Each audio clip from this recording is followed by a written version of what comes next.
Assalamualaikum warahmatullahi wabarakatuh. Bismillahirrahmanirrahim. Ketemu lagi dengan saya Kasri. Di sini kita akan membahas selanjutnya yang kita bahas kemarin, yaitu gangguan pembentukan impuls yang sekarang dari aritmia atrial atau dari atrial ya. Yang pertama nanti ada extrasistul atrial, ada takikardi atrial, kemudian ada atrial flutter atau gelepar atrial. Yang keempat ada fibrilasi atrial. Yang pertama adalah extrasistul atrial atau disebut dengan PAC. Kenapa disebut dengan PAC? Adalah prematur atrial contraction.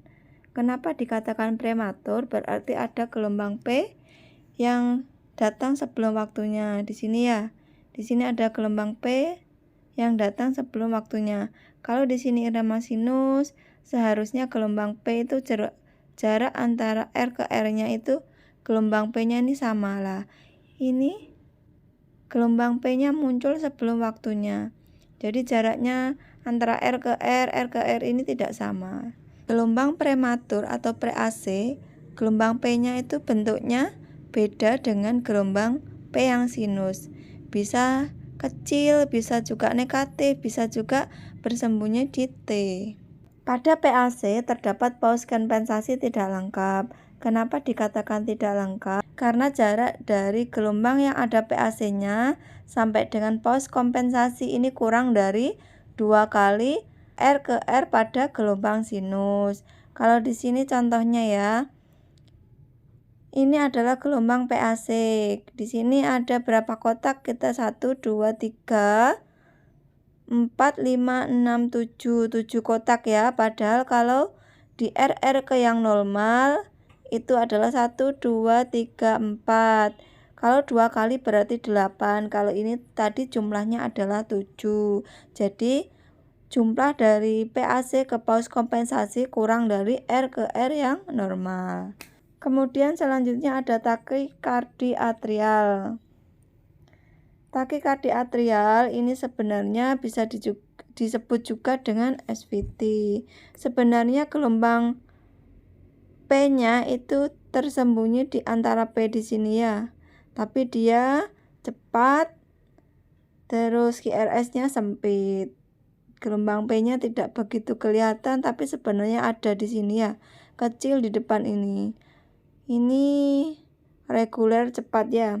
Jadi di sini disebutkan iramanya reguler, rate-nya bisa 150 sampai 250. Kemudian selanjutnya atrial flutter. Dikatakan atrial flutter itu adalah gelombang P-nya itu seperti gigi gergaji. Jadi gelombang P-nya itu sama di sini. Iramanya umumnya teratur, dapat juga tidak teratur. Frekuensinya dari atrium yaitu 250 sampai 350 kali per menit. Frekuensi dari ventricle bervariasi. Jika heart rate kurang dari 60 disebut dengan slow response. Jika 60 sampai dengan 100 disebut normal response. Jika heart rate-nya lebih dari 100 disebut rapid response. Gelombang P terlihat banyak seperti gigi gergaji di sini ya, dilihat ya. Ini atrial flutter biasanya ada perbandingan. Kalau di sini 3:1. Dikatakan 3:1, ada gelombang P seperti gigi gergaji yaitu 3 diikuti irama ventricle ya 1. Bisa juga atrial flutter itu bervariasi, tidak hanya 3:1, ada yang sampai 4:1, 2:1, 3:1. Ini dinamakan atrial flutter yang bervariasi. Beda dengan AF. Kalau AF ini gelombang P-nya itu tidak teratur ya. Jadi kadang kecil, kadang besar, kadang tidak nampak tapi irregular. Tapi kalau atrial flutter yang bervariasi itu gelombang P-nya teratur seperti gigi gergaji dan bervariasi. Di sini ada polanya ya. Ada ini 4:1, 2:1, 3:1, jadi berbentuk pola. Kemudian atrial fibrilasi. Iramanya tidak teratur, disebutkan di sini irama tidak teratur antara R ke R, jaraknya tidak sama atau irregular. Frekuensi dari atrium bisa lebih dari 350 kali per menit. Ventricle frekuensinya bervariasi. Sama ya, jika heart rate-nya kurang dari 60 slow respon. Jika 60 sampai 100 disebut normal respon. Jika lebih dari 100 disebut rapid respon. Selanjutnya adalah gangguan pembentukan infus dari penghubung AV, aritmia penghubung atau junctional. Nanti ada extrasystoles penghubung AV atau disebut juga dengan prematur junctional contraction. Ada juga takikardi penghubung atau takikardi junctional. Ada juga irama lolos penghubung atau junctional rhythm. Irama penghubung atau junctional. Kenapa dikatakan junctional? Karena dia impulsnya berasal dari AV node ya. Irama junctional gelombang P-nya bisa di akhir gelombang QRS, bisa negatif di awal gelombang QRS, bisa juga bersembunyi di antara QRS. Ini adalah contoh dari gelombang P yang hilang. Ini gelombang P yang negatif sebelum QRS. Ini gelombang P setelah QRS. Kemudian ada junctional extrasystole ya. Dikatakan junctional extrasystole, iramanya tidak teratur karena ada irama extrasystole. Frekuensinya tergantung irama dasarnya. Gelombang P ada tapi kadang tidak jelas, kadang tidak ada. Timbul sesudah QRS, bentuknya akan terbalik atau negatif di lead 2 dan positif di AVR. Interval PR-nya biasanya memendek atau tidak teratur. Lebar gelombang QRS tidak lebih dari 0,12 detik atau sempit.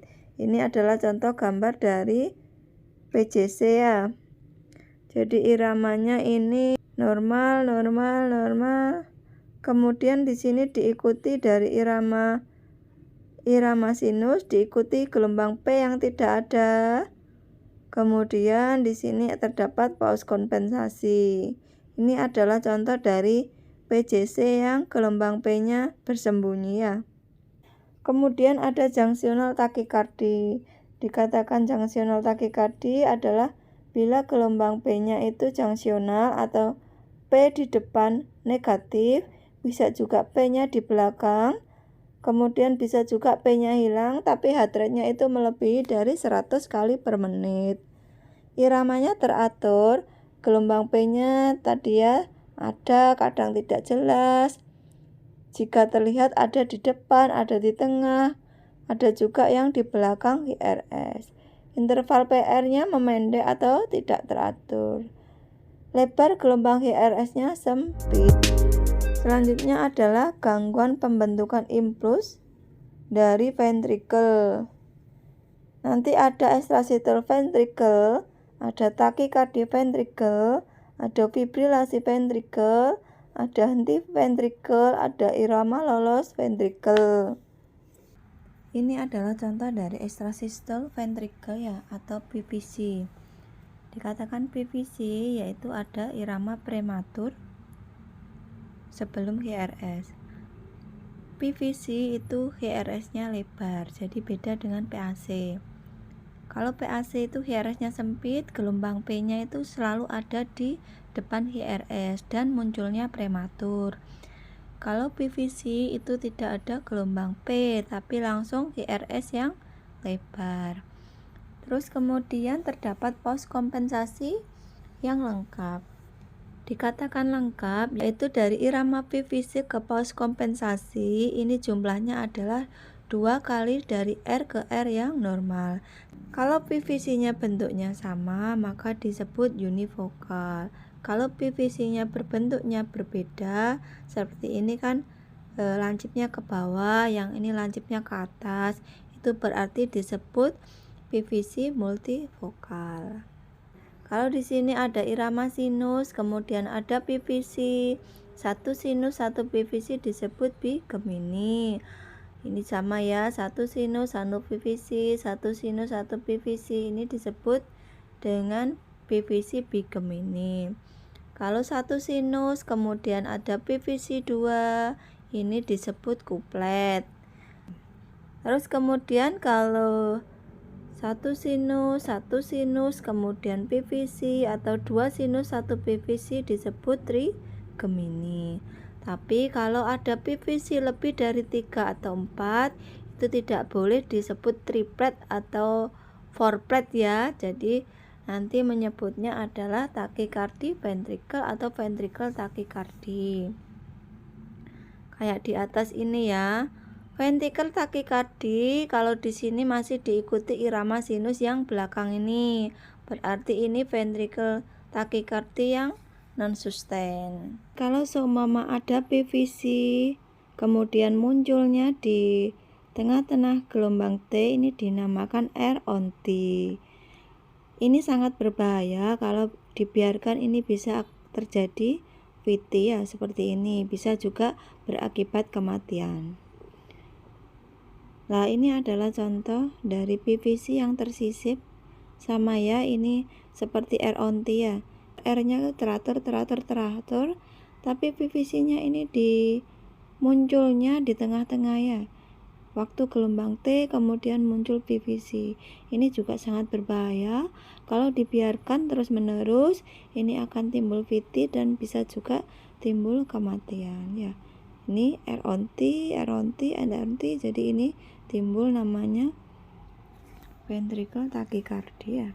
Ini adalah ventricle takikardi. Kalau menemukan irama yang QRS-nya lebar, teratur, antara R ke R-nya sama, kemudian tidak ada gelombang P, dinamakan ventricle takikardi. Kalau ventricle bentuknya sama, dinamakan monomorfik ya, seperti ini dinamakan monomorfik. Kemudian yang seperti ini dinamakan polimorfik karena R ke R-nya itu benar teratur tapi tidak sama. Ini ada lancipnya ke atas, kemudian ini lancipnya ke bawah, ke atas lagi, ke bawah lagi. Ini dinamakan takikardi ventricle polimorfik atau bisa juga disebut torsade de Bowen. Selanjutnya adalah gelombang ventricle fibrilasi, di mana gelombang ventrikelnya itu tidak teratur ya. Kecil, besar, iramanya sangat cepat. Ini adalah irama yang sangat emergensi ya. Gelombang QRS dan T-nya menyatu menjadi undulasi yang tidak teratur dan cepat. Nah, ini adalah contoh dari ventricle fibrilasi yang kemudian bisa menimbulkan asistol ya di sini. Tidak ada gelombang ventrikelnya sama sekali. Selanjutnya adalah gelombang asistol. Di sini tidak ada pergerakan dari ventrikel ya. Ini adalah waktu saya pelatihan ECG di Perki. Saya diajari oleh Dr. Agil bagaimana cara membaca ECG secara cepat, iramanya terutama ya. Jadi kalau kita melihat irama yang apalagi irreguler, QRS-nya lebar, itu cepat kita nanggapnya di sini. Jadi yang pertama kita lihat QRS kompleksnya. Kalau tidak ada QRS kompleks itu berarti iramanya asistol. Yang kedua adalah ventricle fibrilasi. Kalau QRS-nya ada, itu kita lihat QRS-nya cepat atau lambat. Di sini QRS-nya lajunya normal atau enggak. Takikardi bila lebih dari 150, bradikardi bila kurang dari 50. Kemudian QRS-nya lebar atau sempit. Kalau lebar iramanya ventrikuler. Kalau sempit kemungkinan supraventrikuler ya. Kemudian kita lihat QRS-nya reguler atau irreguler. Kalau reguler biasanya iramanya bisa dari sinus, bisa dari penghubung atau junctional. Kalau irreguler biasanya dari atrial atau biasanya atrial fibrilasi ya. Kemudian baru kita melihat gelombang P. Gelombang P-nya ada enggak gelombang P? Gelombang P-nya normal atau abnormal. Kemudian setelah itu ada hubungan enggak gelombang P dengan QRS? Seumpama ada satu gelombang P diikuti satu QRS, terus jarak antara gelombang P dan QRS kompleks bagaimana atau interval PR. Ini sangat mudah untuk menentukan irama ya. Di sini contohnya ya. QRS-nya lebar berarti itu irama ventrikel. Kemudian di sini cepat, reguler, itu berarti takikardi. Gelombang P-nya ada enggak? Oh, tidak ada. Berarti takikardi ventrikel. Takikardi ventrikel yang apa ini? Yang monomorfik ya, bentuknya sama. Contoh lagi ya. QRS-nya ada tapi sempit. Berarti ini iramanya dari atrium kalau QRS-nya sempit. Kemudian kita lihat gelombang P-nya ada apa enggak, bagaimana. Oh, gelombang P-nya ternyata enggak jelas, bentuknya seperti fibrilasi, berarti atrial fibrilasi. Contoh selanjutnya ya, kita lihat QRS-nya. QRS-nya sempit lah, kemungkinan kalau QRS sempit adalah dari sinus atau dari penghubung. Kemudian kita lihat cepat apa lambat, ternyata cepat. Kalau cepat itu takikardi. Kemudian kita lihat gelombang P. Oh, ternyata gelombang P-nya sinus diikuti QRS kompleks. Berarti ini iramanya dari sinus. Berarti sinus takikardi. Jadi seperti itu ya. Selanjutnya nanti kita akan membahas tentang gangguan penghantaran impuls. Ada blok sinoatrial, blok atrioventrikuler, dan blok intraventrikuler. Untuk saat ini cukup sekian, nanti kita lanjutkan di section selanjutnya. Sekian ya, terima kasih. Assalamualaikum warahmatullahi wabarakatuh.